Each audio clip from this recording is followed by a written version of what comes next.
நீங்கள் பார்த்துக் கொண்டிருப்பது தமிழ்நாடு முக்கிய செய்திகள்.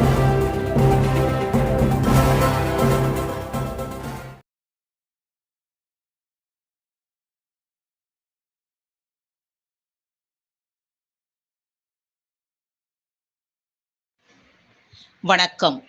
பூண்டி ஊராட்சி ஒன்றிய அலுவலகத்தில் நடைபெற்ற உங்களுடன் ஸ்டாலின் முகாமிற்காக அமைக்கப்பட்ட பந்தலை பழுதடைந்த வாகனத்தில் கயிறு கட்டி நிறுத்திய அவலம். ஊழியர்கள் செல்போன் நோண்டிக் கொண்டும் தூங்கிக் கொண்டும் இருந்ததோடு முறையான அறிவிப்பு பலகை இல்லாததால் முண்டியடித்த பொதுமக்கள். விடியா முதலமைச்சர் அறிவிப்பின்படி தமிழ்நாட்டில் உள்ள அனைத்து நகர்ப்புற மற்றும் ஊரக பகுதிகளில் உங்களுடன் ஸ்டாலின் என்ற திட்டம் துவங்கப்பட்டது. தமிழ்நாட்டில் உள்ள கடைக்கோடி மக்களுக்கும் அவர்கள் அன்றாடம் அணுகும் அரசு துறைகளின் சேவைகள், திட்டங்களை அவர்கள் வசிக்கும் பகுதிக்கே சென்று வழங்குவது இத்திட்டத்தின் நோக்கமாகும்.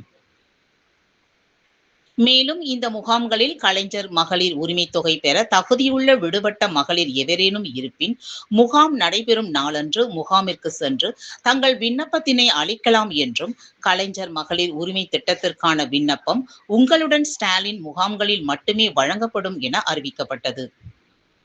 இம்முகாம்களில் பெறப்படும் விண்ணப்பங்கள் மீது 45 நாட்களில் உரிய நடவடிக்கை மேற்கொள்ளப்படும் எனவும் அறிவிக்கப்பட்டது. அதனால் திருவள்ளூர் மாவட்டத்தில் அந்தந்த பகுதிகளில் நடைபெறும் உங்களுடன் ஸ்டாலின் முகாமில் பொதுமக்கள் கலந்து கொண்டு மனுக்களை அளித்து வருகின்றனர். அதன்படி திருவள்ளூர் மாவட்டம் பூண்டி ஊராட்சி ஒன்றிய அலுவலகத்தில் நெய்வேலி, மோவூர், ஆற்றம்பாக்கம், ஒதப்பை, பூண்டி ஆகிய 6 ஊராட்சிகளுக்கான உங்களுடன் ஸ்டாலின் முகாம் நடைபெற்றது. இந்த முகாமிற்காக அமைக்கப்பட்ட பந்தலை பழுதடைந்த வாகனத்தில் கயிறு கட்டி நிறுத்திய அவலமும் அரங்கேறியது. அதோடு பொதுமக்களுக்கு போதிய விழிப்புணர்வோ முறையான அறிவிப்போ இல்லாததாலும் எந்தெந்த துறை சார்பாக மனுக்கள் பெறப்படுகிறது என்ற அறிவிப்பு பலகையும் வைக்காததால் கூட்டம் முண்டியடித்தபடி நின்று கொண்டு இருந்தனர்.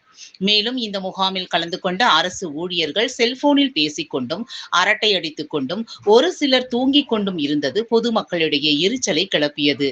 அரசு சார்பில் திட்டங்கள் நடத்தி பொதுமக்களுக்கு தேவையான கோரிக்கைகளை நிறைவேற்றுகிறோம் என்ற பெயரில் முகாமை நடத்தும் நிலையில் எந்த அடிப்படை வசதிகளும் செய்து தராமல் முகாமை நடத்துவது கண் துடைப்பு நாடகமா என பொதுமக்கள் கேள்வி எழுப்புகின்றனர்.